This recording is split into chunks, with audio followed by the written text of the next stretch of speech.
The fluorescent lights buzzed overhead in the sprawling warehouse at Fort Braxton, casting long shadows between towering shelves of military equipment. Staff Sergeant Riley Matthews wheeled another cart of inventory past rows of ammunition crates, her boots echoing against the concrete floor. The 28-year-old supply sergeant moved with practiced efficiency, her auburn hair pulled back in a regulation bun, her ACU uniform bearing the simple patches of the 82nd Logistics Support Battalion. Before we jump back in, tell us where you're tuning in from, and if this story touches you, make sure you're subscribed because tomorrow I've saved something extra special for you. To everyone around her, Riley was just another supply clerk, quiet, methodical, unremarkable. The kind of soldier who kept the gears of the military machine turning without fanfare or recognition. She preferred it that way. It had been 3 years since she'd transferred from her previous assignment. 3 years since she'd traded the adrenaline of special operations for the predictable rhythm of inventory, management and requisition forms.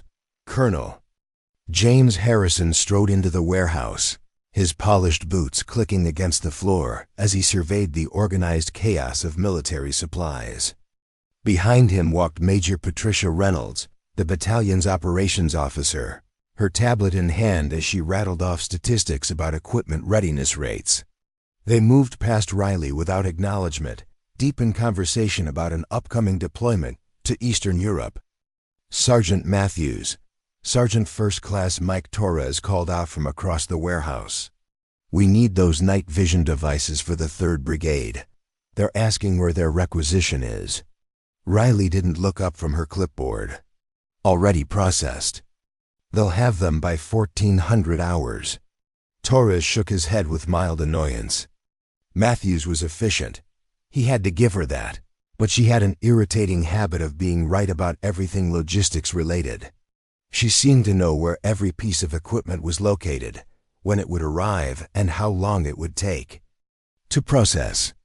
It was almost supernatural, the way she could predict supply chain issues before they happened. "How do you even know that?" Torres asked, walking over to peer at her paperwork.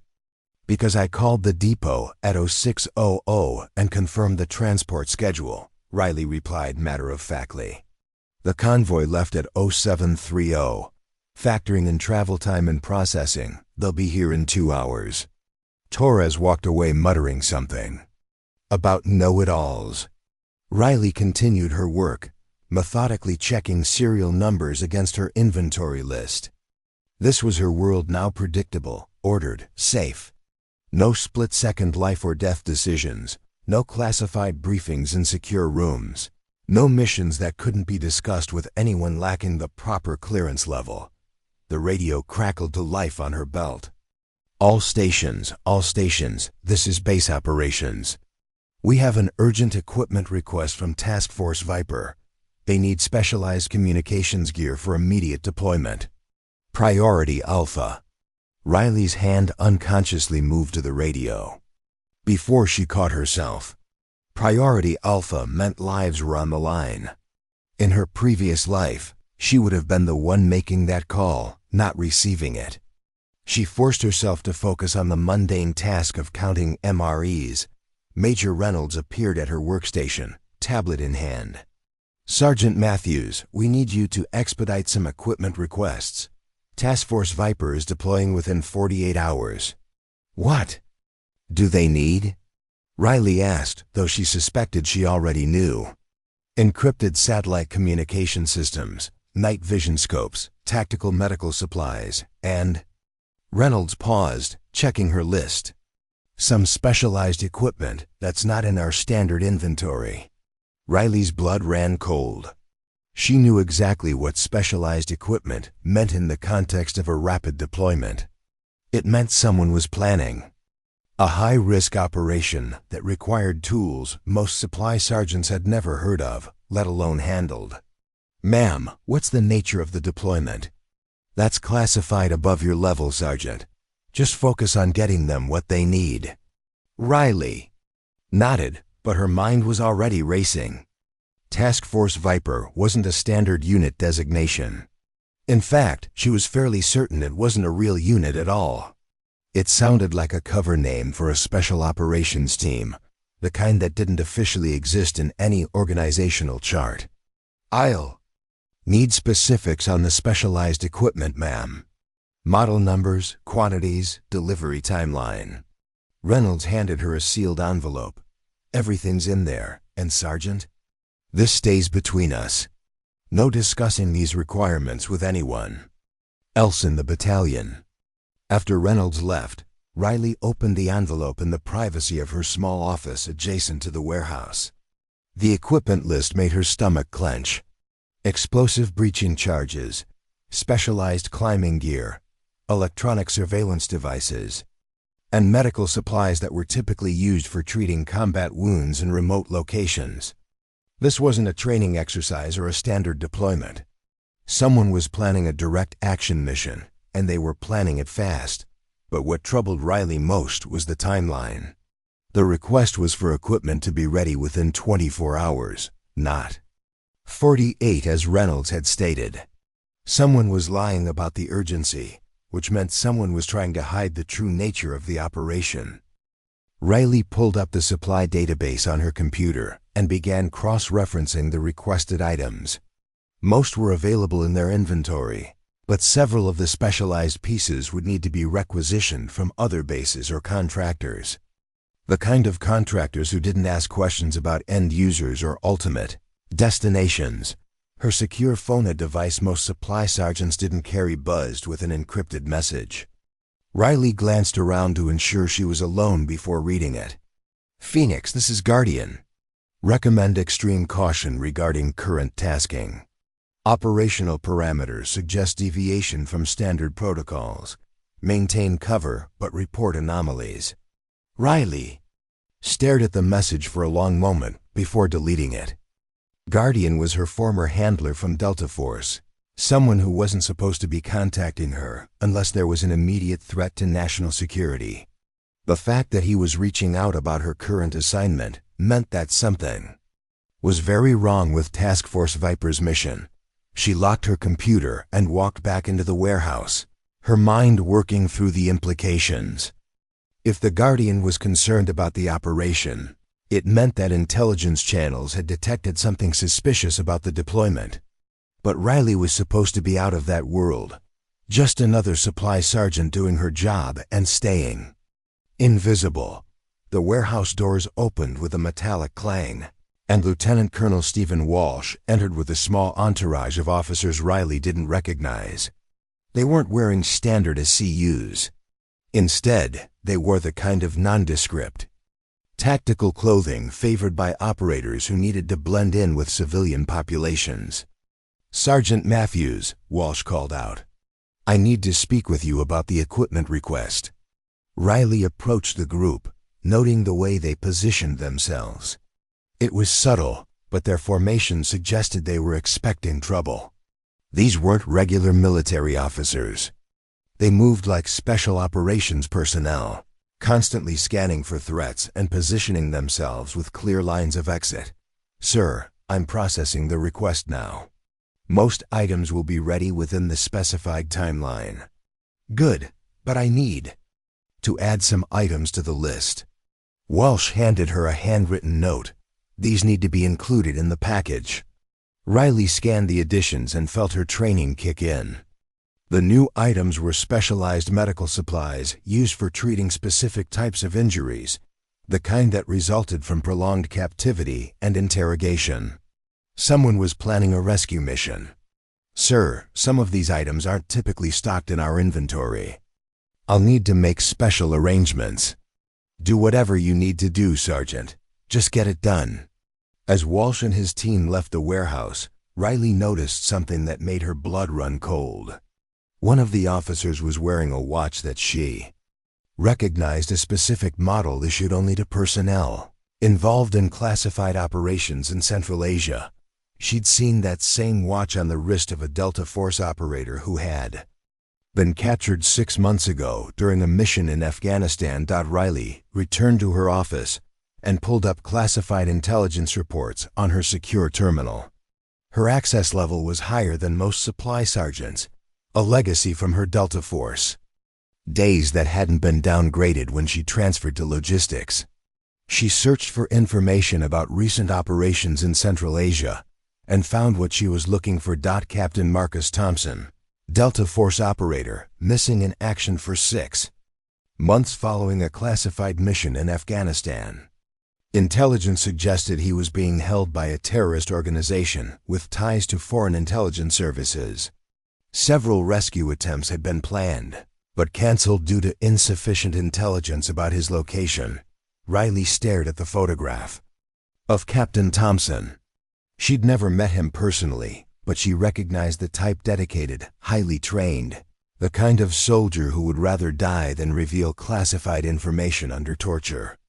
If he was still alive after 6 months of captivity, he was either incredibly strong or his captors were keeping him alive for a specific purpose. The pieces were falling into place. Task Force Viper wasn't a standard deployment, it was a rescue mission for Captain Thompson. But something about the operation didn't feel right. The timeline was too rushed, the equipment requests too specific, and the security around the mission too loose for a legitimate special operations rescue. Riley's secure phone buzzed again. This time the message was more direct. Phoenix, abort. Mission support. Intelligence indicates hostile compromise. Maintain cover and extract if necessary. She deleted the message and sat back in her chair, weighing her options. She could follow Guardian's advice and find a way to delay or sabotage the equipment request. Or she could continue processing it and hope that her suspicions were wrong. But if her instincts were correct, and they usually were, then Task Force Viper was walking into a trap. The warehouse radio crackled with another message from base operations. All units, be advised we have a VIP visitor arriving at 1800 hours. General Patricia Whitmore from the Pentagon will be conducting an inspection of logistics operations. Riley froze. General Whitmore was the Deputy Director of Military Intelligence, not someone who typically concerned herself with supply operations at a single base. Her presence meant that whatever was happening with Task Force Viper had attracted attention at the highest levels of the military hierarchy. Preparing and narrating this story took us a lot of time, so if you are enjoying it, subscribe to our channel, it means a lot to us. Now back to the story. Riley made her decision. She couldn't ignore the warning signs any longer. Captain Thompson's life might depend on the equipment she was preparing, but if the mission was compromised, she could be helping to send an entire rescue team to there. Death's dot, she picked up her secure phone and composed a carefully worded message to Guardian. Request immediate consultation regarding operational security concerns. Recommend postponement of current tasking pending review. The response came back within minutes. Negative. The mission timeline is fixed. Maintain current posture and observe. Do not compromise cover unless direct threat is identified.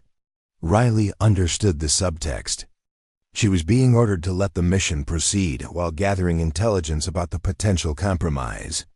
It was exactly the kind of impossible situation she'd hoped to leave behind when she transferred to logistics. As the afternoon wore on, Riley continued processing the equipment request while mentally cataloging every detail that seemed out of place.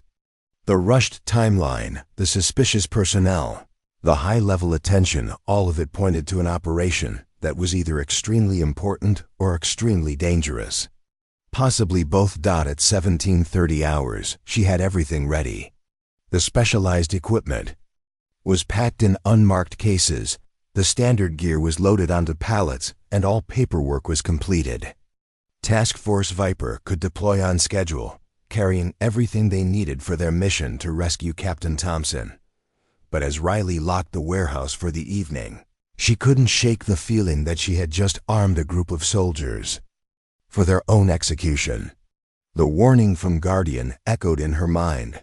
Operational parameters suggest deviation from standard protocols. In 12 hours, Task Force Viper would begin their mission.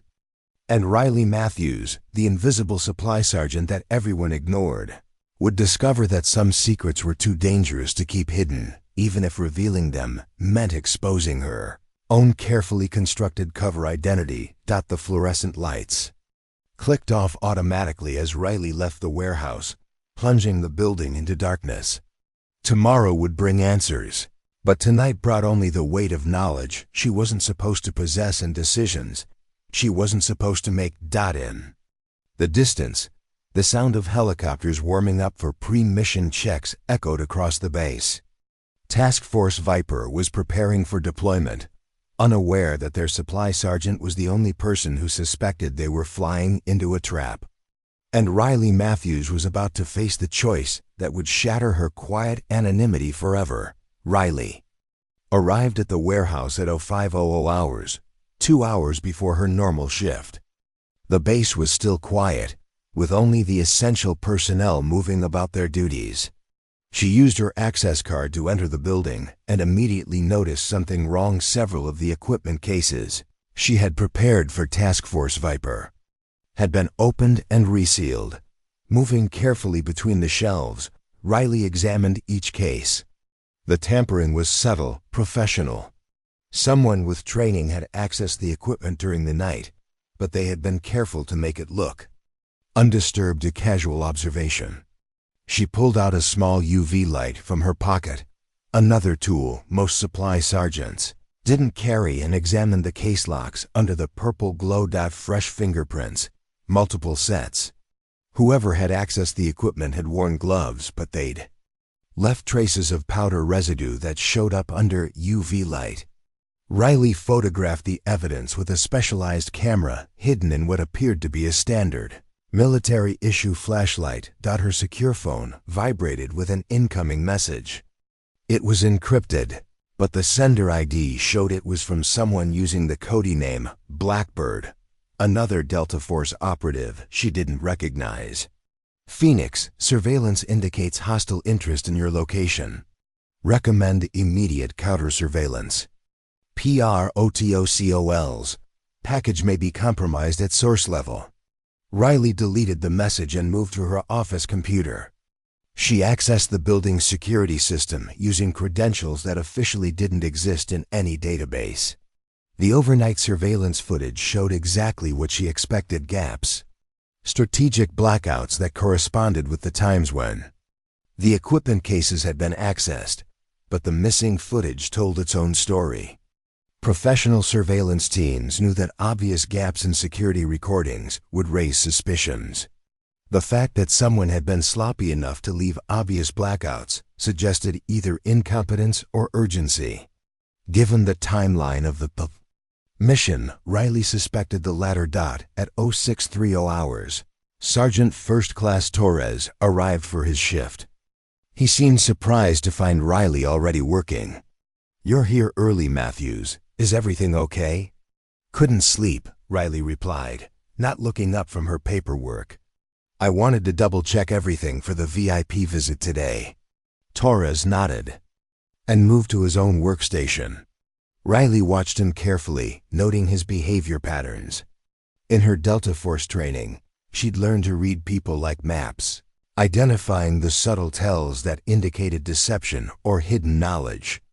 Torres seemed genuinely unaware of anything unusual, which meant the overnight tampering hadn't come from within her own unit. At 0700 hours, Major Reynolds entered the warehouse with Lieutenant Colonel Walsh and 2 of the unidentified officers from the previous day.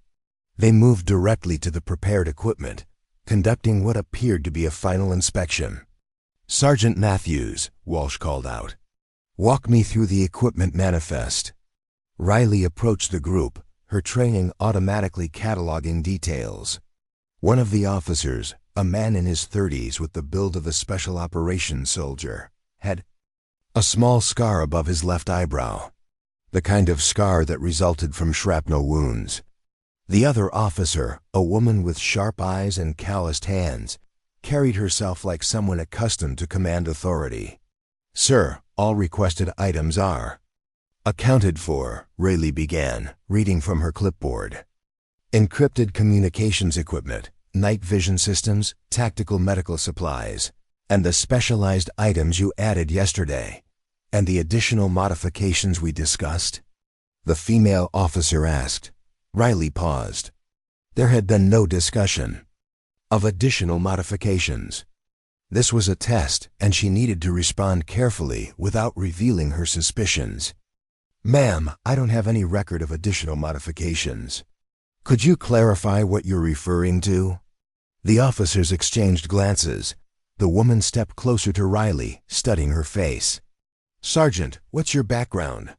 You seem unusually knowledgeable about specialized equipment for a supply clerk." Riley's pulse quickened, but she maintained her neutral expression. "Ma'am, I served as a combat medic before transferring to logistics. I've handled most of this equipment in field conditions." It was a partial truth, the kind that stood up to casual scrutiny, while concealing the deeper reality of her special operations background. The woman seemed satisfied with the explanation, but Riley noticed the way she continued to observe her throughout the inspection. After the group left, Riley returned to her office and accessed the personnel database. She ran searches on the unidentified officers, using facial recognition software that was definitely not standard issue for supply sergeants. The results were troubling. The male officer appeared in several classified files related to operations in Central Asia, but his identity was listed as unknown subject in intelligence reports. He was suspected of being a double agent working for hostile foreign intelligence services. The female officer didn't appear in any database at all, which was almost impossible for someone with her apparent level of military bearing and tactical knowledge. Riley's secure phone buzzed again. This time the message was from Guardian. "Phoenix. Abort package delivery. Immediate extraction authorized. Operational security compromised at highest levels." She stared at the message, weighing her options. Following Guardian's order would mean abandoning the mission and potentially condemning Captain Thompson to continued captivity or death. But ignoring the warning could result in the deaths of the entire rescue team. At 09:00 hours, General Whitmore arrived for her inspection. Riley watched from the warehouse as the general's convoy pulled up to the administrative building. The security detail was larger than typical for a logistics inspection, suggesting that Whitmore was either expecting trouble or bringing important classified information. Riley made a decision. She needed more intelligence about the true nature of the mission, and that meant taking risks that went far beyond her cover identity as a supply sergeant. She accessed her computer and pulled up the flight manifest for Task Force Viper's deployment. The aircraft assigned to the mission was a modified C-130 Hercules, but the tail number showed it was registered to a civilian contractor rather than the military. More concerning, the flight plan showed a destination in Eastern Europe, not Afghanistan where Captain Thompson was supposedly being held. Riley cross-referenced the destination coordinates with intelligence databases. The location was a small airfield in Romania, approximately 200 kilometers from the Ukrainian border. It was the kind of staging area used for operations that governments wanted to maintain plausible deniability about. Her computer chimed with an incoming priority message. It was from Colonel Harrison, requesting her immediate presence in the command briefing room. Riley saved her work and locked her computer, knowing that this meeting would either provide answers or confirm her worst suspicions. The briefing room was filled with personnel she didn't recognize. General Whitmore sat at the head of the table, flanked by intelligence officers and the mysterious operators who had been inspecting the equipment. Riley was directed to a chair at the far end of the table, positioned where she could be observed by everyone present. "Sergeant Matthews, General," Whitmore began, "I understand you've been handling the logistics for a classified operation. I need to ask you some questions about your background and security clearance." Riley maintained her professional demeanor while her mind raced through potential responses. "Yes, ma'am. I'm prepared to answer any questions about my service record. Your File shows that you transferred to logistics from a medical position 3 years ago. Can you explain the circumstances of that transfer? This was dangerous territory. Rayleigh's actual transfer had been part of an elaborate cover story designed to hide her Delta Force background. The official records showed a medical discharge from combat duties due to a training injury, but the real reason was far more complex. Ma'am, I sustained injuries during a training exercise that affected my ability to perform combat medical duties under stress. The transfer to logistics allowed me to continue serving while accommodating my medical limitations. General Whitmore consulted a file folder. According to your medical records, you were treated for severe psychological trauma following an incident in Afghanistan. Can you describe the nature of that incident? Riley felt sweat beginning to form on her forehead. The psychological trauma was real, but it hadn't occurred during a medical deployment. It had happened during a Delta Force mission that had gone catastrophically wrong, resulting in the deaths of half her team and her subsequent decision to leave special operations. Ma'am, I prefer not to discuss the details of my medical history in this setting. Sergeant, I'm going to be direct with you, Whitmore said, leaning forward. We have reason to believe that there may be security breaches related to the current operation. Your access to classified equipment and your background make you a person of interest in our investigation. Riley realized she was walking into a trap. Someone suspected her true identity, or at least suspected that she knew more than she was revealing. She had to make a choice: maintain her cover and hope the investigation passed her by, or reveal enough of the truth to gain credibility, while protecting her deepest secrets. Ma'am, if there are security concerns about the operation, I may be able to provide some insight. I've noticed some irregularities in the equipment requests and personnel involved in the mission. The room fell silent. General Whitmore exchanged glances with the intelligence officers before responding. What kind of irregularities, Sergeant? Riley took a deep breath, knowing that her next words would irrevocably change her situation. Ma'am, the equipment manifest includes items typically used for prisoner extraction and trauma treatment. The timeline is unusually compressed, and some of the personnel involved don't appear in standard military databases. Combined with the flight destination, it suggests this isn't a standard deployment. One of the intelligence officers leaned forward. Sergeant, how would a supply clerk know about prisoner extraction protocols or have access to personnel databases? This was the moment Riley had been dreading. Her cover was blown, and she could either confess to her special operations background or face potential charges for unauthorized access to classified information. Sir, I may have understated my background. Before my transfer to logistics, I served in a specialized medical unit that supported special operations. I retained some of my security clearances and access privileges. General Whitmore studied Riley's face carefully. Sergeant Matthews, I think we need to have a much more detailed conversation about your actual background and current role. But first, I need to know, do you believe the current operation is compromised? Riley met the general's gaze directly. Ma'am, based on the evidence I've observed, I believe Task Force Viper is walking into a trap. The mission appears to be designed to eliminate the rescue team while creating the appearance of a legitimate operation. The briefing room erupted in urgent whispers as the implications of Riley's statement sank in. General Whitmore raised her hand for silence. Sergeant, that's a very serious accusation. If you're correct, we need to abort the mission immediately. If you're wrong, you've just compromised a legitimate operation to rescue an American soldier. Riley felt the weight of the decision crushing down on her. Captain Thompson's life hung in the balance, along with the lives of the Task Force Viper team members. But her instincts, honed by years of special operations experience, told her that something was fundamentally wrong with the entire operation. Ma'am, I stand by my assessment. The operational profile doesn't match standard rescue protocols, and There are too many indicators of hostile surveillance and compromise. General Whitmore was quiet for a long moment, clearly weighing the consequences of either decision. Finally, she spoke. Sergeant Matthews, I'm going to take a significant risk based on your assessment. But I need to know exactly who you are and what qualifies you to make this judgment. Your real background, not the sanitized version in your file. Riley realized that her carefully constructed new life was about to end. The quiet anonymity of supply duty was giving way to the harsh reality of her past.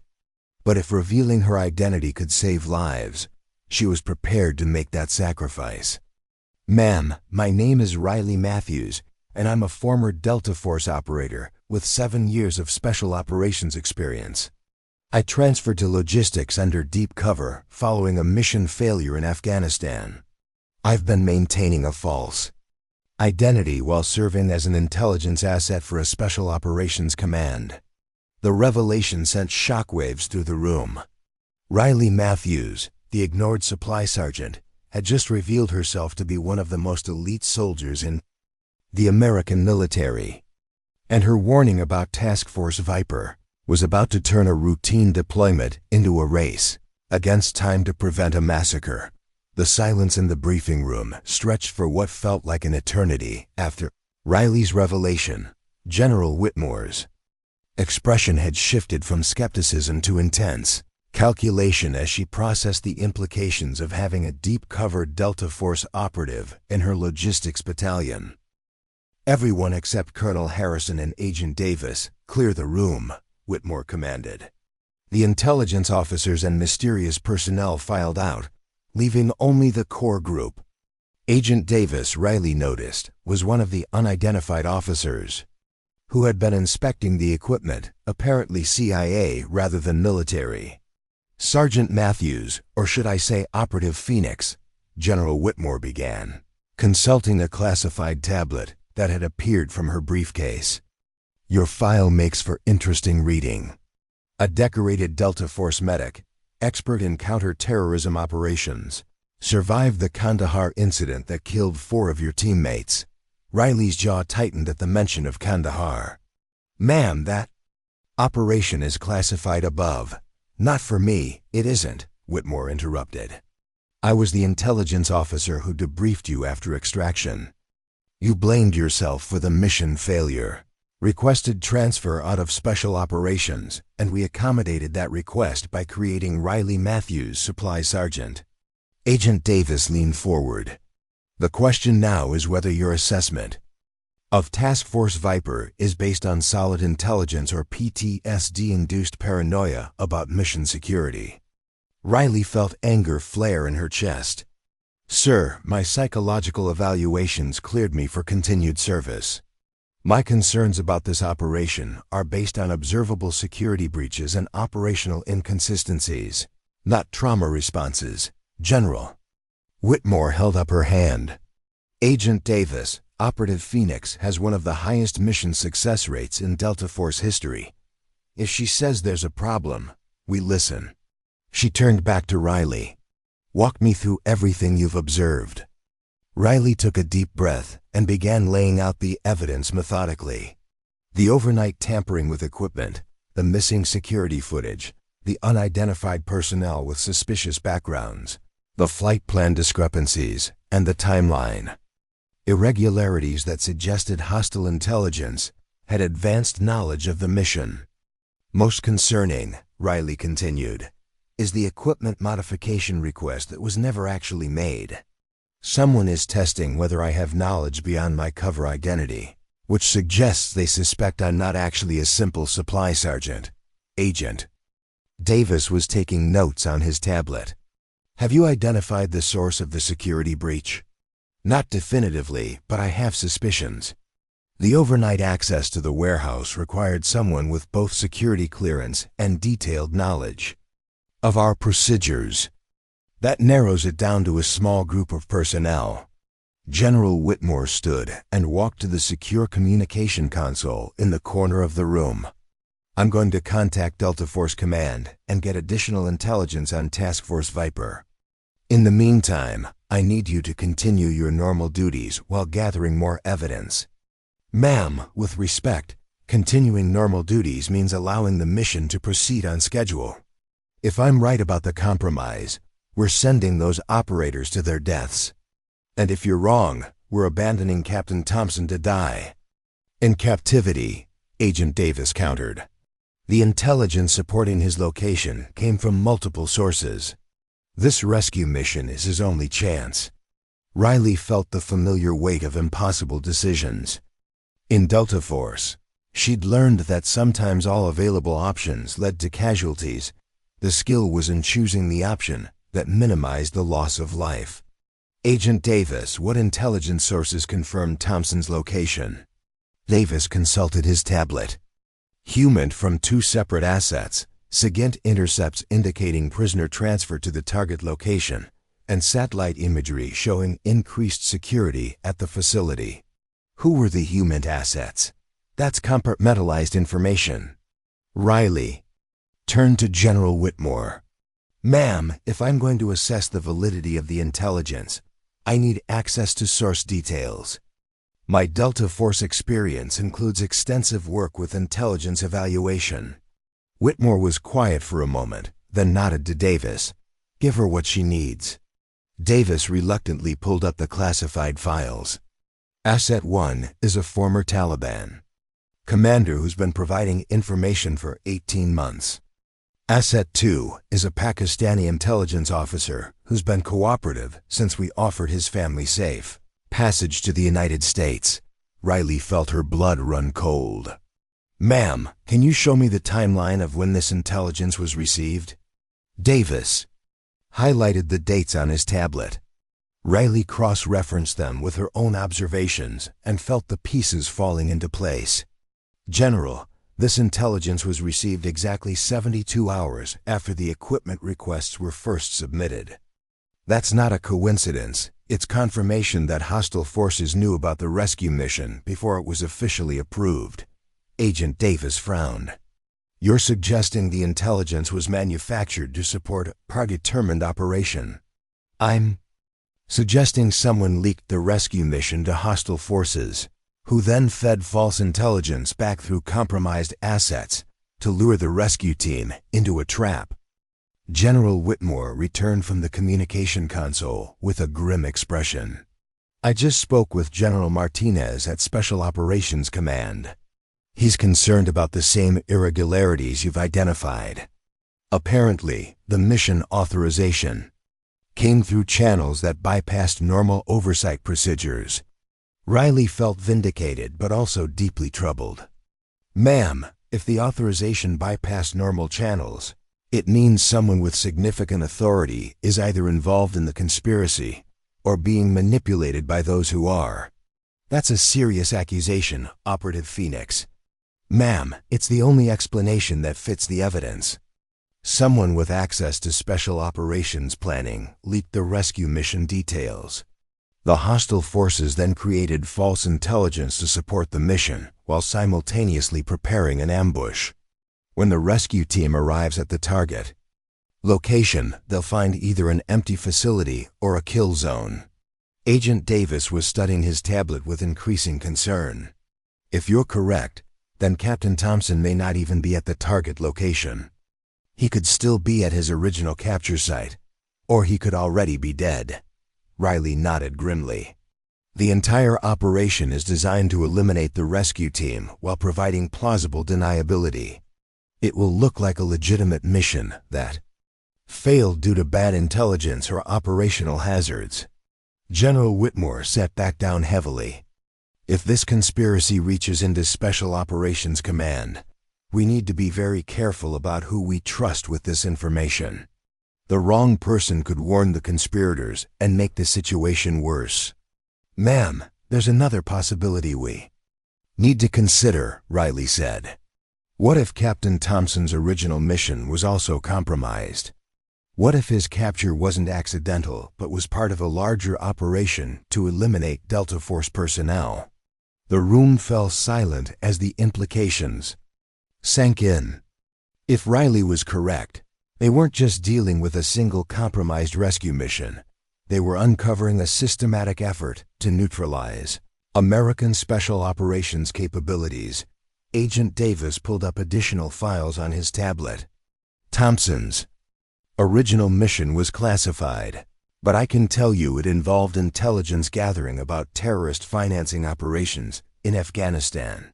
If that mission was compromised, it could explain why he was captured alive rather than killed. They're using him as bait, Riley concluded. Thompson was captured specifically to draw in rescue teams that could then be eliminated. It's a force multiplication strategy. Use one captured operator to eliminate entire special operations units. General. Whitmore's secure phone rang. She answered it, listened briefly, then hung up with an expression of deep concern. That was the Pentagon. We've just received intelligence that 3 other special operations units have gone missing in the past 6 months during similar rescue missions. The pattern you've identified may be much larger than we thought. Riley felt the scope of the conspiracy expanding before her eyes. Ma'am, if 3 other units have been lost, we're looking at a coordinated campaign to eliminate American Special Operations capabilities. The loss of that many operators would cripple our ability to conduct counter-terrorism operations worldwide. Which raises the question of who benefits from eliminating American Special Operations units, Agent Davis added. This level of coordination requires significant resources and high-level intelligence access. Riley stood and walked to the wall map showing global deployment areas. The missing units were operating in different theaters: Afghanistan, Syria, Somalia. But they all have one thing in common. They're areas where foreign intelligence services have been trying to establish influence without American interference. General Whitmore joined her at the map.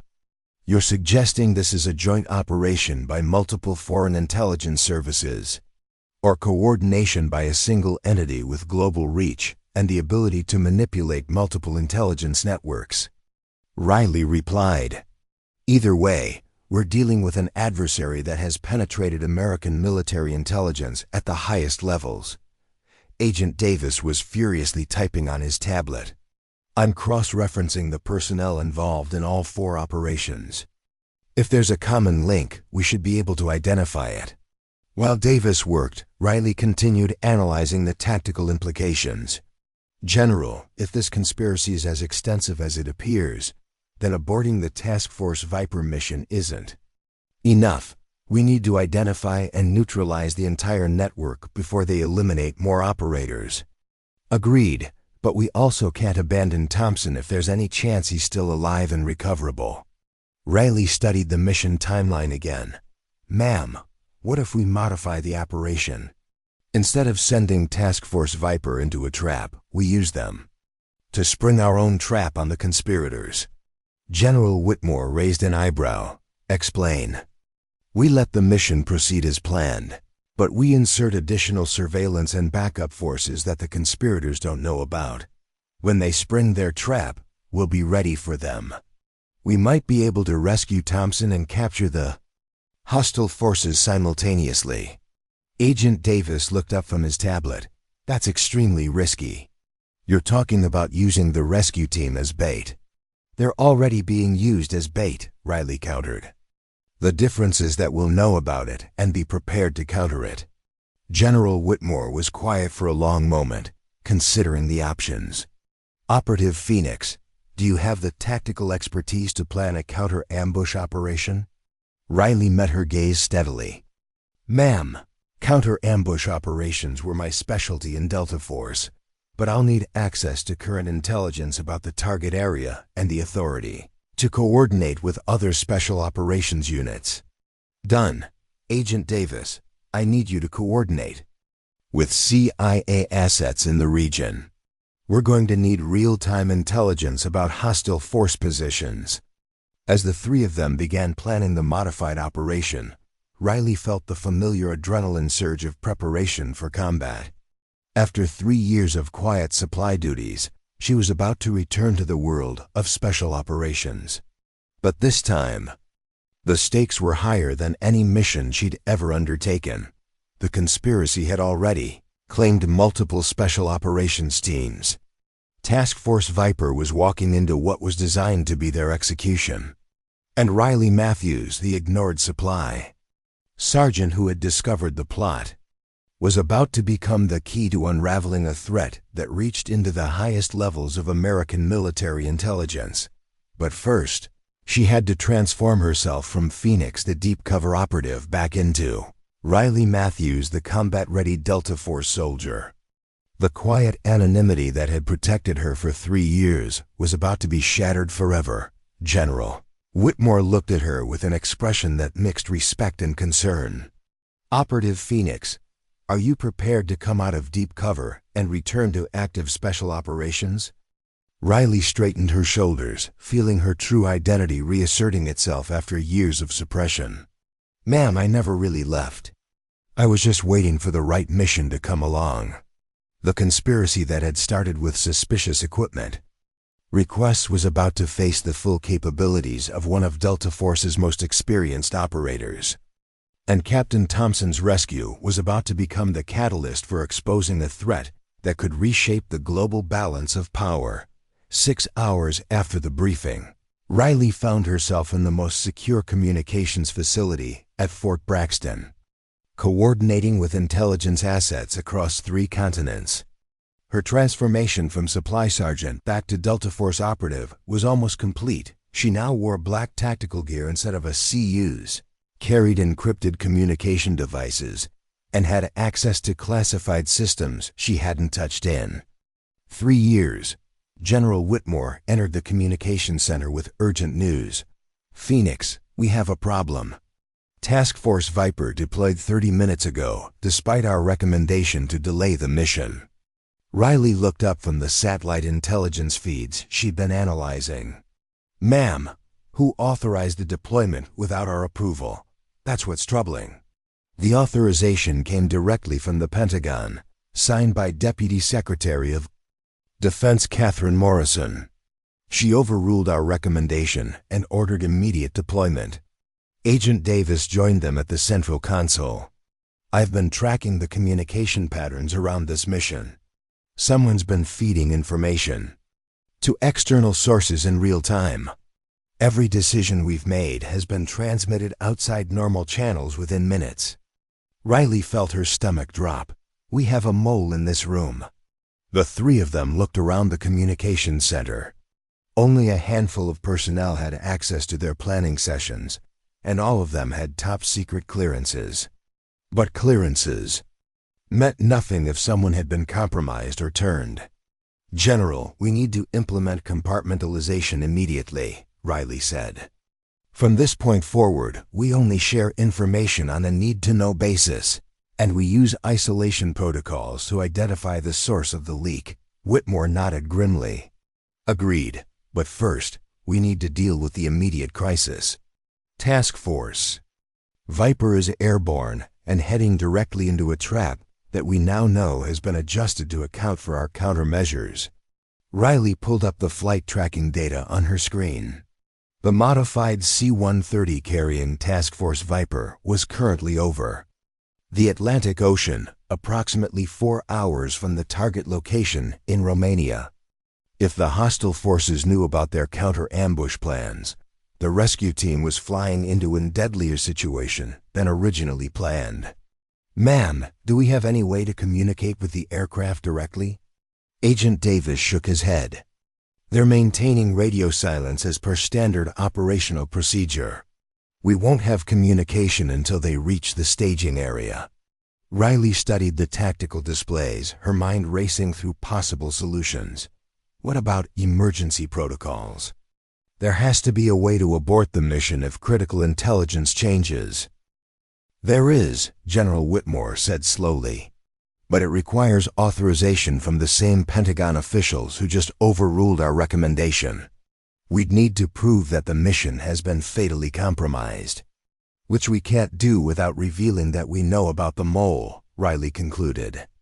"It's a perfect trap. We're paralyzed by our own security protocols." The secure phone at the central console rang. Agent Davis answered it, his expression growing increasingly troubled as he listened. After hanging up, He turned to the others with devastating news. That was CIA Station Chief Williams in Bucharest. Romanian intelligence has detected unusual military activity near the target location. They're reporting at least 200 hostile personnel in positions that would completely surround any rescue attempt. Riley felt the weight of inevitability settling over the situation. The hostile forces aren't just prepared for task force Viper, they're prepared for a much larger engagement. This isn't a simple ambush anymore. It's a major military operation designed to eliminate every American asset in the region. General Whitmore was studying intelligence reports on her tablet.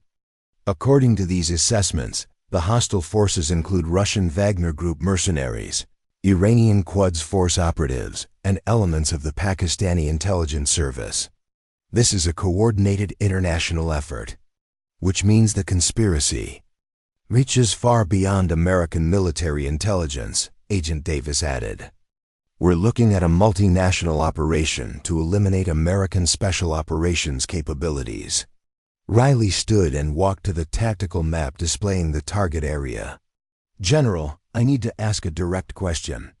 Is there any possibility that Deputy Secretary Morrison is involved in the conspiracy? The question hung in the air like a live grenade. Accusing a senior Pentagon official of treason was career-ending at best, and potentially treasonous itself if the accusation was wrong. General. Whitmore was quiet for a long moment. Morrison has access to every classified operation in the Department of Defense. If she's been compromised, it would explain how the hostile forces have stayed ahead of our planning. But it would also mean that our own government has been infiltrated. At the highest levels, Agent Davis said grimly. Riley's secure phone buzzed with an encrypted message.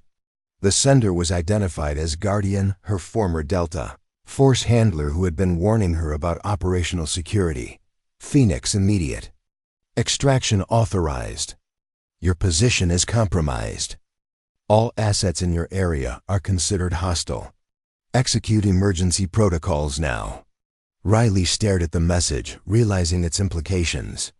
If Guardian was ordering immediate extraction, it meant that even General Whitmore and Agent Davis might be compromised. The paranoia that had kept her alive during special operations was suddenly screaming warnings about everyone around her. She looked up to find both Whitmore and Davis watching her carefully. Something wrong, Phoenix? The general asked. Riley made a split-second decision that would determine whether she lived or died. No, ma'am, just confirming some tactical details with Delta Command. She deleted the message while her mind raced through the possibilities. Either Guardian's warning was accurate and she was surrounded by hostile agents, or Guardian himself had been compromised and was trying to isolate her from legitimate allies. In the world of intelligence and counterintelligence, trust was a luxury that could get you killed. General, I need to verify something in the intelligence database, Riley said, moving toward one of the terminals. I want to cross-reference the personnel files of everyone with access to this operation. As she began typing, Riley used her peripheral vision to monitor Whitmore and Davis. Both were maintaining professional demeanor, but she noticed subtle changes in their positioning. Davis had moved closer to the exit, while Whitmore had shifted to a position that gave her a clear line of sight to Riley's terminal. The database search revealed troubling information. 3 of the intelligence analysts who had been present during their planning sessions had received significant financial transfers to offshore accounts within the past month. The transfers came from shell companies with ties to the same foreign intelligence services that were coordinating the ambush. Riley's training kicked in as she realized the depth of the betrayal. The conspiracy wasn't just using turned American assets, it had systematically placed its own operatives in key positions throughout the intelligence community. The planning session she'd participated in had been designed not to stop the ambush, but to gather intelligence about American capabilities and responses. Phoenix, find anything interesting? Agent Davis asked, moving closer to her terminal. Riley's hand unconsciously moved toward her concealed weapon, just confirming some routine intelligence assessments. But as she spoke, she noticed something that confirmed her worst fears. Agent Davis was wearing a watch that she recognized, the same specialized timepiece she'd seen on the wrist of a Russian intelligence officer during a mission in Syria 2 years earlier. It was a small detail, but in the world of special operations, small details were often the difference between life and death. General Whitmore's phone rang, and she answered it with apparent routine. But Riley noticed that the conversation was in a language that wasn't English. The words were muffled, but the cadence and inflection suggested Russian or possibly Ukrainian. Riley realized she was trapped in a room with hostile intelligence operatives who had been playing a complex game of deception. The entire counter-ambush operation had been a fabrication designed to gather intelligence about American capabilities while ensuring that Task Force Viper walked into an even deadlier trap. Her secure phone buzzed again. This time the message was from an unknown sender. "Phoenix, you have approximately 60 seconds before they move against you. Emergency extraction route Alpha is compromised. Use route Charlie. Trust no one in your current location."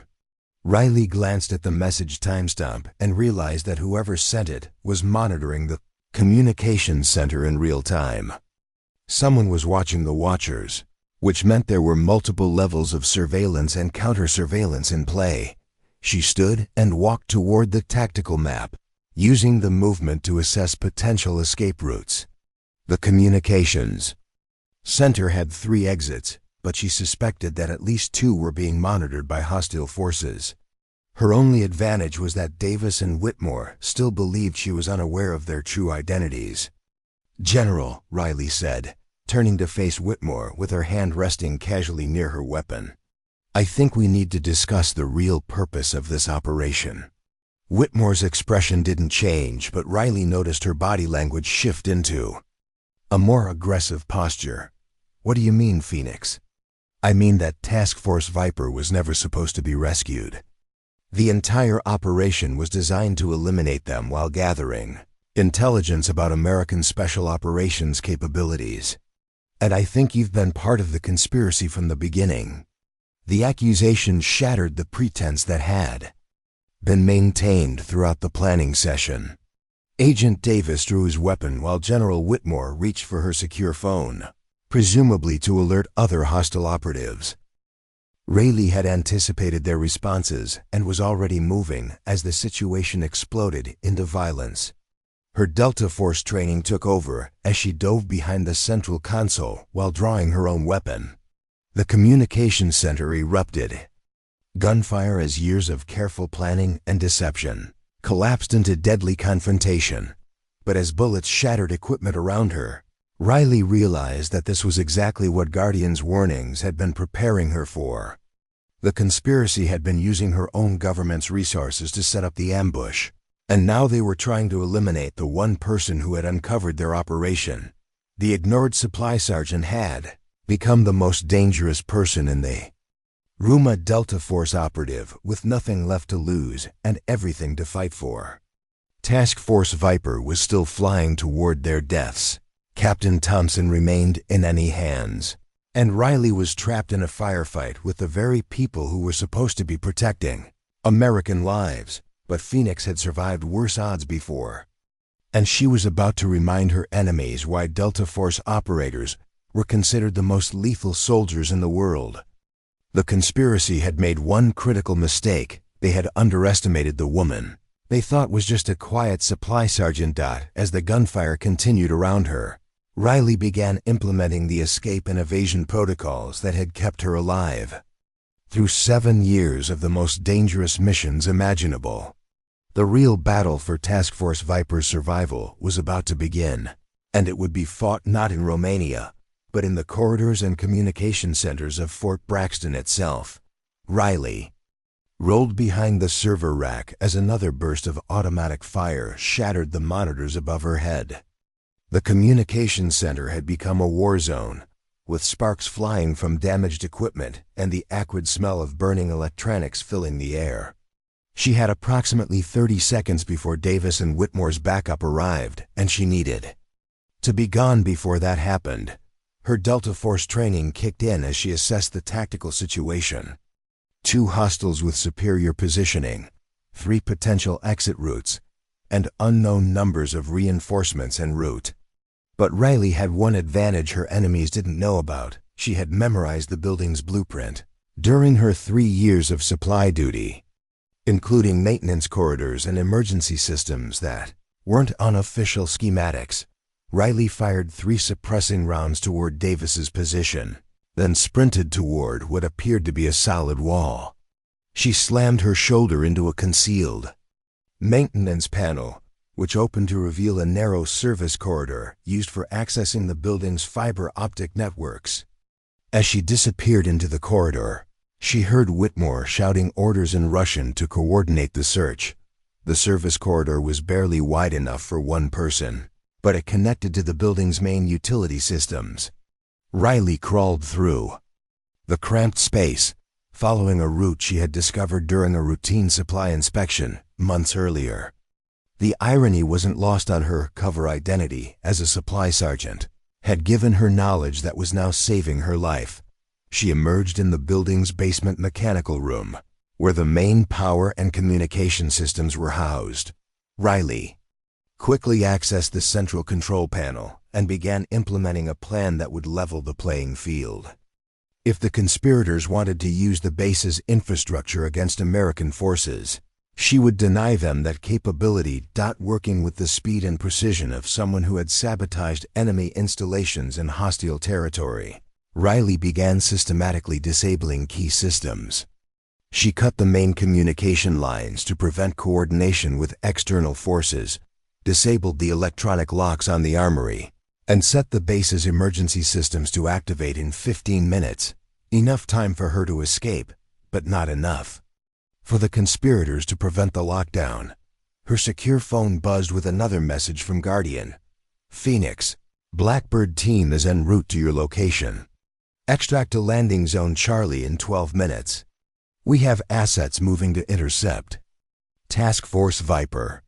Riley felt a surge of hope mixed with caution. The Guardian's messages had been accurate so far, but in her current situation, she couldn't trust anyone completely.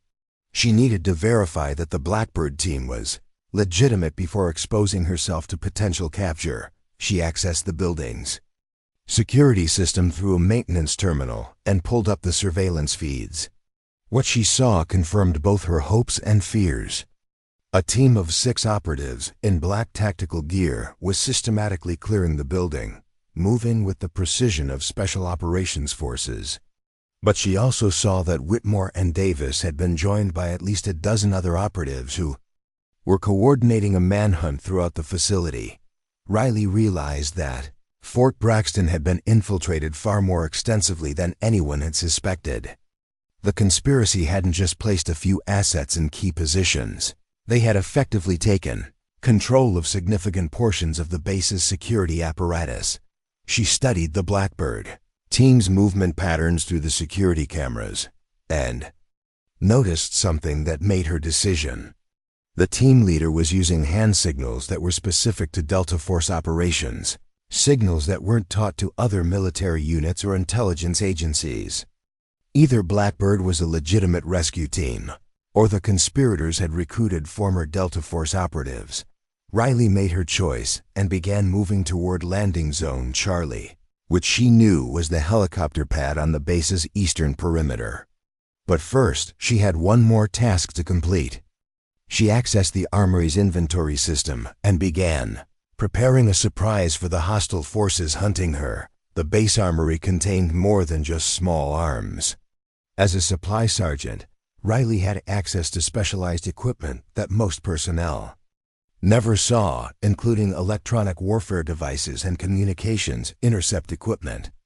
She quickly gathered items that would allow her to monitor and disrupt the conspirators' coordination efforts. As she loaded the equipment into a tactical bag, Riley's secure phone received a priority message from an unknown sender. Phoenix, Task Force Viper has deviated from flight plan. They're not responding to standard communication protocols. Something has gone wrong with the mission. Riley felt her blood run cold. If Task Force Viper had gone silent, it could mean they had been shot down, captured, or had discovered the trap and were trying to evade it. Without communication, there was no way to coordinate with them or provide support. She quickly accessed the military satellite tracking system using her old Delta Force credentials. The system showed Task Force Viper's C-130 had indeed deviated from its planned route and was currently flying at low altitude over the Carpathian Mountains. The deviation suggested they were either evading surface-to-air missiles or had discovered hostile radar tracking. Riley realized that the aircraft's crew must have detected the ambush preparations and was trying to avoid the trap, but without communication, they had no way of knowing about the broader conspiracy or the fact that their home base had been compromised. She began moving toward the extraction point, while simultaneously working to establish communication with the aircraft.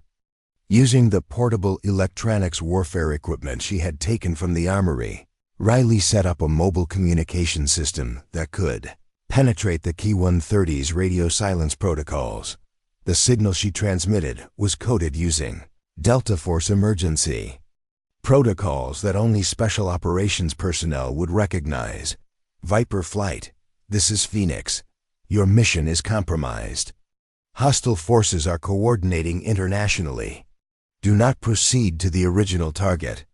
Respond on emergency frequency 7. While waiting for a response, Riley reached the building's exit and found herself facing a choice between 3 different routes to the extraction point. The direct route would take 5 minutes, but would expose her to observation from the main base. The indirect route would take 10 minutes but offered better concealment. The maintenance tunnel route would take 15 minutes but was completely hidden from surveillance. Her secure phone buzzed with an incoming call from the Guardian. She answered while continuing to move toward the extraction point. Phoenix, what's your status? Mobile and armed. I've disabled base communications and gathered intelligence on the conspiracy scope. Task Force Viper has gone silent and deviated from flight plan. Confirmed. We're tracking their aircraft through military satellites. They appear to be evading hostile radar installations, which suggests their aircrew detected the trap. Riley felt a moment of relief. Guardian, I need confirmation that the Blackbird team is legitimate. I'm moving to extraction, but I can't verify their identity. Blackbird is legitimate. Team leader is Major Jennifer Walsh, formerly of the 75th Ranger Regiment. She's been working counterintelligence operations against foreign infiltration for the past 2 years. The name triggered Riley's memory. Major Walsh had been involved in several joint operations with Delta Force, and Riley remembered her as a competent and trustworthy officer. If Walsh was leading the Blackbird team, then the extraction was likely legitimate. Riley's communication equipment crackled with an incoming transmission on the emergency frequency. Phoenix, this is Viper 6, we copy your warning. We've detected hostile radar painting and surface-to-air missile signatures around the target area. Request alternative extraction point for mission abort. Riley felt a surge of excitement. Task Force Viper was alive and responding to her warnings. She quickly calculated alternative extraction points that would allow the aircraft to avoid the prepared ambush while still providing options for rescuing Captain Thompson if he was actually being held in the region. Viper 6, recommend extraction to alternate landing zone Bravo 7. Coordinates to follow. Be advised, your home base is compromised by hostile intelligence. Do not return to original departure point. As she transmitted the coordinates, Riley heard the sound of helicopter rotors approaching the base. Through her night vision scope, she could see a black helicopter approaching landing zone Charlie, presumably the Blackbird extraction team, but she also saw movement in the tree line around the landing zone. At least 2 teams of hostile operatives were positioning themselves to intercept the extraction. The conspirators had anticipated her escape route and were prepared to eliminate both Riley and the rescue team. Riley realized she had one chance to turn the tables on her pursuers. She activated the electronic warfare equipment and began broadcasting on multiple frequencies simultaneously, creating a cacophony of false radio traffic that would mask the real communications between her and the Blackbird team. Then she implemented a strategy she had used successfully in Afghanistan. Instead of proceeding directly to the extraction point, she would create a diversion that would draw the hostile forces away from the helicopter, while allowing the Blackbird team to reposition for a tactical advantage. Riley activated one of the explosive charges she had taken from the armory and attached it to the base's main fuel depot. The explosion would create a massive distraction while also denying the conspirators access to aviation fuel for their own aircraft.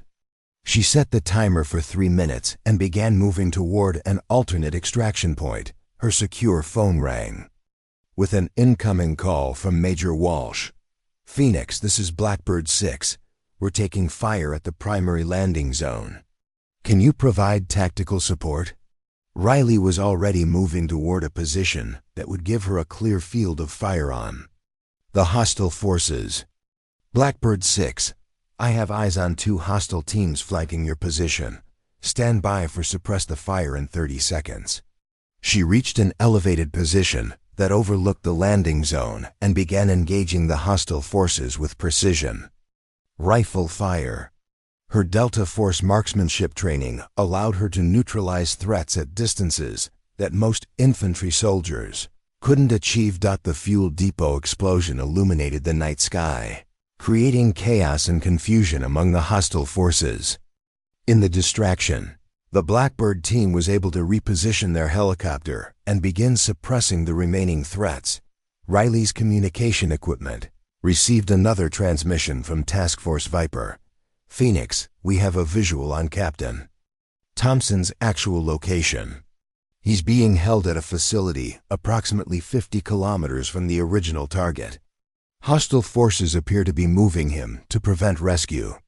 Riley realized that the conspirators were adapting to the changing situation by relocating their primary asset. If Captain Thompson was moved to a more secure location, he might never be recovered. "Viper 6, can you conduct immediate extraction of the asset without proceeding to a compromised landing zone?" "Negative, Phoenix. We need ground support and updated intelligence on the new location." Riley made a decision that would determine the outcome of the entire operation. Instead of extracting with the Blackbird team, she would coordinate with Task Force Viper to conduct the rescue mission herself. Her Delta Force experience and current intelligence about the conspiracy made her the most qualified person to support the operation. "Blackbird 6, I need you to extract without me. I'm coordinating with Task Force Viper for an immediate rescue mission." Major Walsh's voice was filled with concern. "Phoenix, that's a solo operation in hostile territory. You need backup." Riley was already gathering additional equipment and preparing for deployment to Romania. "Blackbird 6, Captain Thompson's rescue is time critical. The conspirators will eliminate him if they realize their operation is blown. I'm the only asset in position to support immediate extraction." As the Blackbird team departed with the intelligence Riley had gathered about the conspiracy, she prepared for what might be her final mission. Task Force Viper was still in danger. Captain Thompson was about to be moved to an even more secure location, and Riley was about to attempt a rescue operation deep in hostile territory with minimal support. But Phoenix had never backed down from impossible odds, and she wasn't about to start now. The ignored supply sergeant was about to become the tip of the spear in a mission that would determine whether the conspiracy succeeded in eliminating American Special Operations capabilities. Forever. 8 hours later, Riley crouched in the dense forest of the Carpathian Mountains, her breath visible in the cold Romanian air. She had traveled through 3 countries using a network of safe houses and transportation assets that Guardian had arranged. carrying forged diplomatic credentials that identified her as a State Department courier. The transformation from supply sergeant to international operative was complete. Task Force Viper's C-130 had landed at a remote airstrip in northern Romania, where Riley had coordinated their resupply and tactical briefing.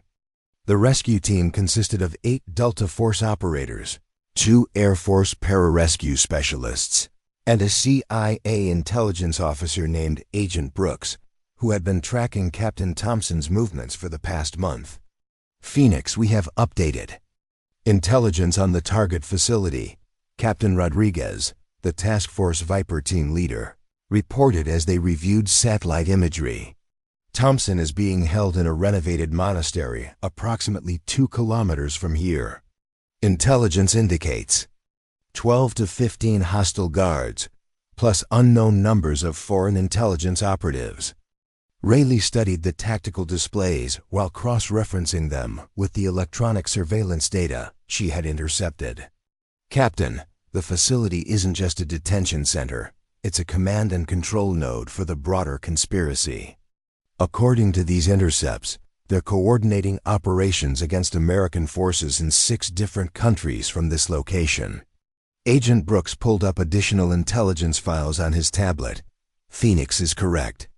We've identified this monastery as the operational headquarters for what they're calling Operation Nightshade, a coordinated campaign to eliminate American special operations capabilities worldwide. Riley felt the pieces of the puzzle clicking into place, which means Thompson wasn't just captured, he was specifically targeted because of his knowledge about counterterrorism financing operations. They're using him to extract intelligence about American financial tracking methods. And if they succeed, Captain Rodriguez added grimly, they'll be able to move terrorist funding without detection while simultaneously eliminating the teams that would normally intercept those operations. Riley pulled out her communication equipment and established contact with the Guardian at the Pentagon. The voice that answered was tense with urgency. Phoenix, status report. Guardian, we've located Thompson and identified the operational center for the conspiracy. But we're looking at a facility that's defended by more than just guards. There are at least 30 foreign intelligence operatives coordinating from this location. Understood. Additional support is en route, but you're looking at a 6-hour window before they can reach you. The Romanian government has been infiltrated by the same conspiracy, so you can't count on local support. Rayleigh realized they were facing a tactical nightmare. Outnumbered 3-1, operating in hostile territory, with no possibility of reinforcement or extraction if the mission failed. But they also had an opportunity to strike at the heart of the conspiracy that had been systematically eliminating American special operations teams. Guardian, what's the priority?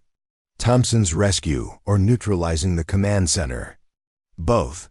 If Thompson dies, we lose critical intelligence about their operations. If the command center continues functioning, they'll eliminate every special operations team in the European and Middle Eastern theaters. Captain Rodriguez gathered his team around the tactical display. Gentlemen, we're looking at a direct assault on a hardened facility with superior numbers. Phoenix, what's your assessment of our chances? Riley studied the monastery's layout, noting the defensive positions and likely escape routes. Her Delta Force experience with similar facilities gave her insights that would be crucial for mission success. Captain, conventional assault tactics won't work. The facility is designed to withstand siege conditions, and they have overlapping fields of fire covering all approaches. But the monastery's age works in our favor. It has structural weaknesses that weren't designed for modern combat.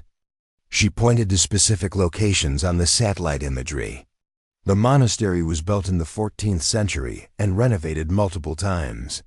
The eastern wall shows stress fractures that suggest the foundation has shifted. A precisely placed explosive charge could bring down that entire section, creating confusion and multiple breach points. Agent Brooks was monitoring communication intercepts on his equipment. Phoenix, we have a problem. The hostiles are planning to move Thompson in 4 hours. If we don't extract him before then, he'll be transferred to a facility in Russia where rescue would be impossible. Riley felt the familiar pressure of time-critical operations. Every minute of delay reduced their chances of success, while increasing the likelihood that Thompson would be lost forever. Captain, we need to modify our approach. This isn't just a rescue mission anymore, it's a raid designed to capture, or eliminate the conspiracy's leadership while extracting Thompson. Captain Rodriguez nodded. What do you recommend? Riley pulled up detailed schematics of the monastery that she had downloaded from historical archives. We divide into 3 teams. Team Alpha creates a diversion at the main entrance, drawing defenders away from the detention area. Team Bravo breaches the eastern wall and secures Thompson. Team Charlie infiltrates the command center and captures or eliminates the intelligence operatives. And which team do you want to lead? Rodriguez asked. Riley met his gaze steadily. I'll be leading Team Charlie. The command center is where we'll find the evidence needed to expose the full scope of the conspiracy. As they prepared for the assault, Riley's secure phone received a message that made her blood run cold. Phoenix, be advised that the monastery contains more than just Thompson. Intelligence indicates they're holding at least 6 other American personnel, including members of the 3 special operations teams that went missing over the past 6 months. Riley showed the message to Captain Rodriguez. Sir, if this intelligence is accurate, we're not just rescuing 1 prisoner, we're conducting a mass extraction of American personnel who have been missing for months. The implications were staggering. If the conspiracy had been systematically capturing American special operations personnel, they could have extracted enough intelligence to compromise operations worldwide. The monastery wasn't just a command center, it was a processing facility for captured American assets. Phoenix, that changes everything, Rodriguez said.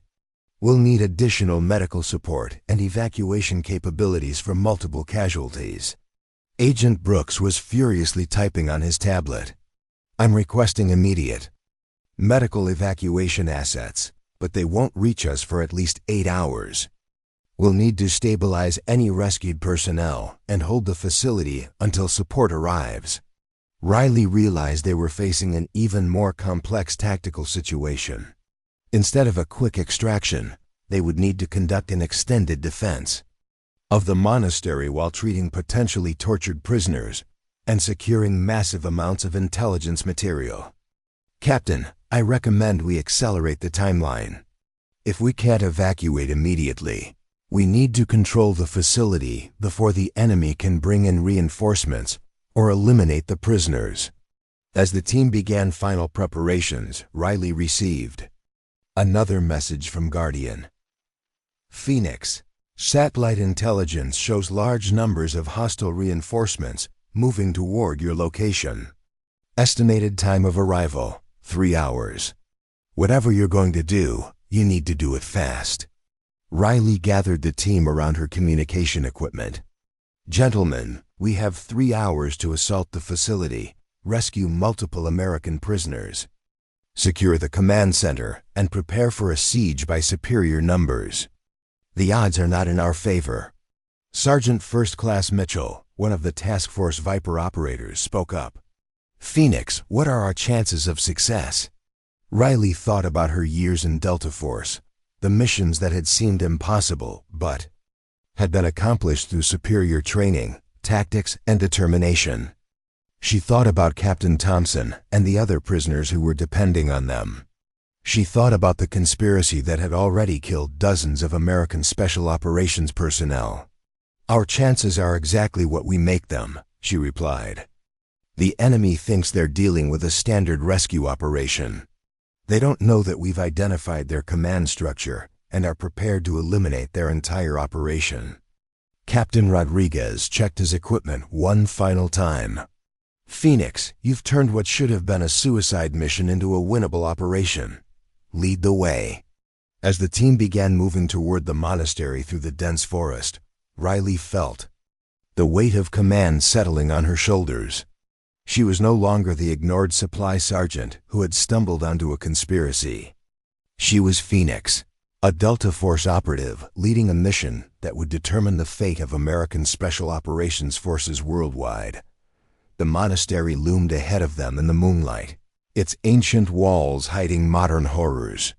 Inside, Captain Thompson and potentially dozens of other American prisoners were waiting for rescue. Also inside was the command structure of a conspiracy that threatened to reshape the global balance of power. Riley checked her weapons and communication equipment one final time. In 30 minutes, the assault would begin. The quiet supply sergeant who had refused to process a suspicious equipment request was about to lead the most important special operations mission of her career. The conspiracy had made one fatal error. They had underestimated the woman they thought was just another faceless military bureaucrat. But Phoenix had never been faceless, and she had never been just another anything. The final confrontation was about to begin, and the ignored supply sergeant was about to remind the world why Delta Force operators were considered the most dangerous soldiers on Earth. Riley signaled to her team and began the final approach to the monastery. Captain Thompson's rescue was no longer just about saving one man. It was about exposing and destroying the conspiracy that threatened the very foundation of American military power. The ancient monastery walls would witness a battle between the forces of corruption and the principles of honor, duty, and sacrifice that defined the best of American special operations. And leading that battle would be Riley Matthews, the woman everyone had ignored until she revealed the deadly skills that had been hidden behind a supply sergeant's quiet demeanor. The conspiracy was about to learn that some secrets were too dangerous to keep, and some soldiers were too determined to defeat. The explosion that brought down the monastery's eastern wall echoed across the Carpathian Mountains like thunder. Riley led Team Charlie through the breach, her night vision goggles revealing a scene of chaos and confusion as enemy forces scrambled to respond to the coordinated assault. Moving with the fluid precision of elite special operations, Riley's team navigated through the ancient corridors while Team Alpha's diversionary assault at the main entrance drew the majority of defenders away from their target. The monastery's stone walls, which had protected medieval monks from raiders centuries ago, now concealed a battle between modern warriors fighting for the future of American military power. Riley reached the command center first, finding a sophisticated intelligence operation that rivaled anything she had seen in classified Pentagon facilities. Banks of computers displayed real-time tracking of American military units worldwide, while communication equipment maintained contact with foreign intelligence services across multiple continents. The scope of the conspiracy was even more extensive than she had imagined. Team Charlie in position, Riley reported through her throat microphone. Command center secured. Multiple intelligence assets confirmed. The response from Captain Rodriguez crackled through her earpiece. Team Bravo has located the prisoners. We have 7 American personnel, including Thompson. Medical conditions varies, but all are alive and conscious. Riley felt a surge of relief mixed with rage as she surveyed the intelligence gathered by the conspiracy. Computer screens showed detailed profiles of American Special Operations personnel, including photographs, family information, and operational histories. The enemy hadn't just been targeting random soldiers. They had been systematically hunting America's most elite warriors. As she began downloading critical intelligence files, Riley heard footsteps in the corridor outside. She positioned herself behind the doorway just as 3 figures entered the command center. 2 were armed operatives in tactical gear, but the third was a woman in civilian clothes who carried herself with the authority of senior command. Riley recognized her immediately from intelligence photographs. Colonel Natasha Volkov, former Russian Spetsnaz commander who had been recruited by the conspiracy to coordinate international operations against American forces. Volkov had been responsible for planning the operations that had resulted in the deaths of dozens of American Special Operations personnel. American Special Forces, Volkov said in accented English, apparently addressing someone on her communication device. They have breached our perimeter, but they cannot escape. Activate the final protocol. Riley realized that final protocol likely meant the elimination of all American prisoners to prevent their rescue. She couldn't allow that to happen, but she was outnumbered 3-1 in close-quarters combat. Drawing on her Delta Force training, Riley used the element of surprise to her advantage. She disabled the first operative with a precisely placed shot, then engaged the second in hand-to-hand combat while moving to prevent Volkov from reaching the communication equipment. The fight was brutal and swift. Riley's years of special operations training gave her advantages in close-quarters combat, but her opponents were also highly skilled professionals. The ancient stone walls of the monastery witnessed a deadly dance of violence as modern warriors fought with weapons and techniques that would have been incomprehensible to the building's original inhabitants. When the combat ended, Riley stood over Volkov's unconscious form while the two operatives lay motionless nearby. She quickly secured the Russian colonel with zip ties and resumed downloading intelligence files that would expose the entire conspiracy. Her earpiece crackled with urgent communication from Team Bravo. Phoenix, we need immediate medical evacuation. Thompson and 2 other prisoners require urgent trauma care. They've been subjected to enhanced interrogation techniques. Riley's jaw tightened with fury. Enhanced interrogation was a euphemism for torture, and the fact that American soldiers had been subjected to such treatment filled her with cold rage. But she forced herself to focus on the mission requirements. Team Bravo, consolidate prisoners at the breach point. Medical evacuation en route, but we need to hold the facility for extraction. Agent Brooks appeared in the command center doorway, his face grim with the results of his own intelligence gathering. Phoenix, we've struck the mother lode. This facility has been coordinating operations in 17 countries. The conspiracy reaches into the highest levels of multiple governments. Riley looked up from the computer terminals where she was copying classified files. Brooks, what's the scope? How many American personnel have been compromised?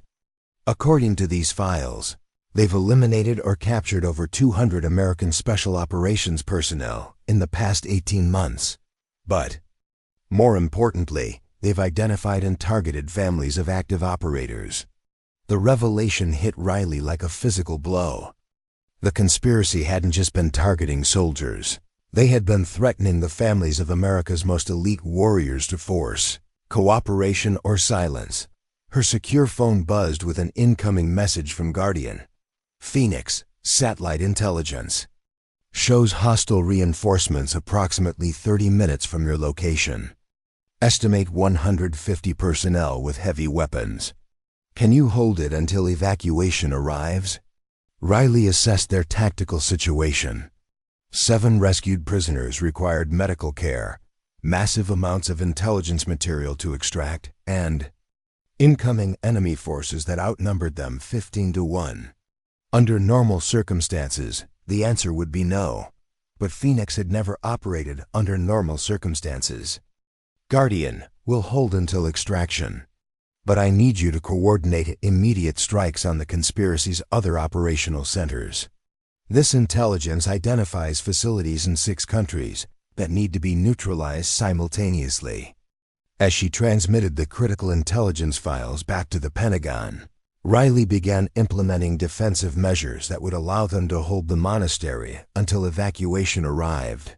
Her years of special operations experience had taught her that superior training and tactics could overcome superior numbers if properly applied.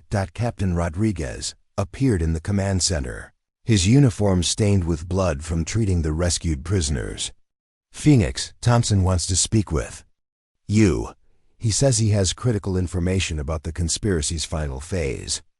Riley found Captain Thompson in the makeshift medical station that Team Bravo had established in the monastery's chapel.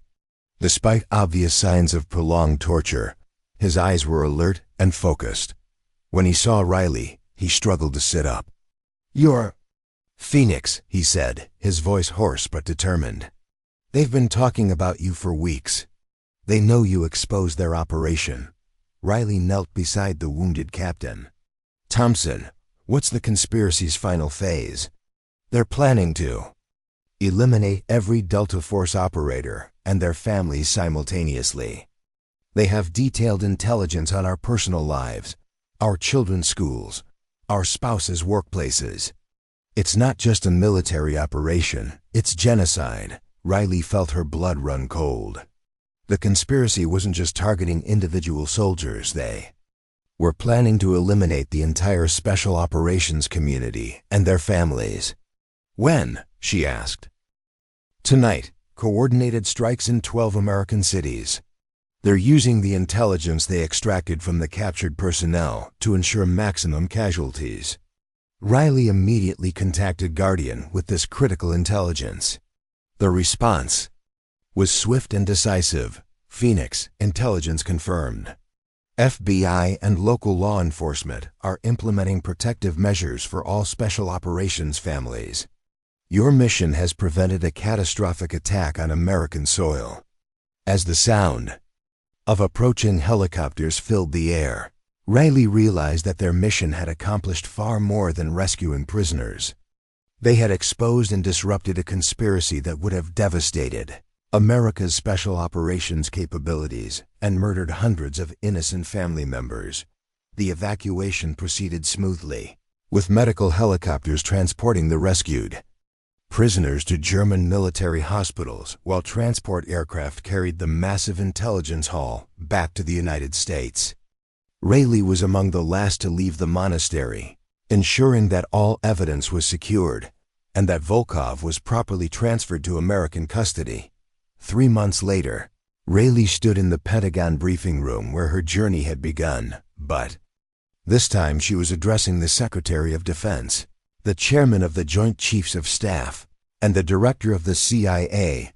Her uniform now bore the rank insignia of Lieutenant Colonel, and her chest displayed ribbons that told the story of successful operations across multiple theaters.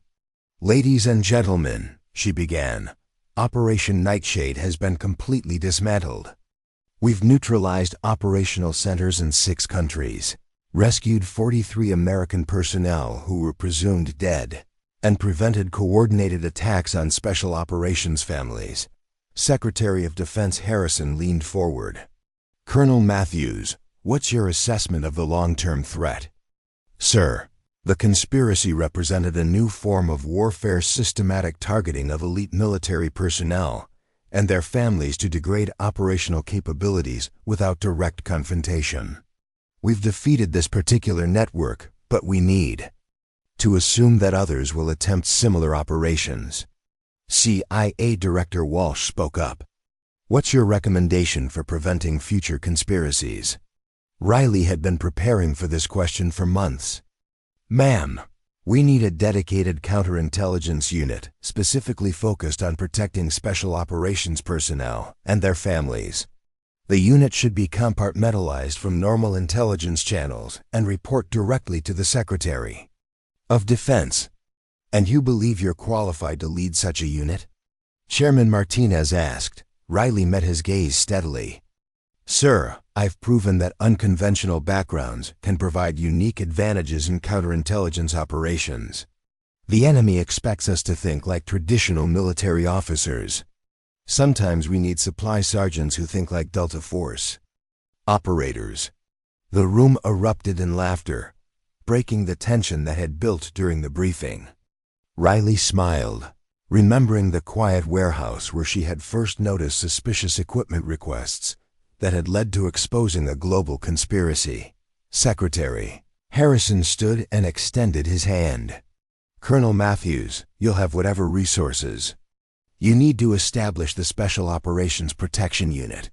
Your mission is to ensure that no American warrior ever faces the kind of systematic targeting we've just defeated."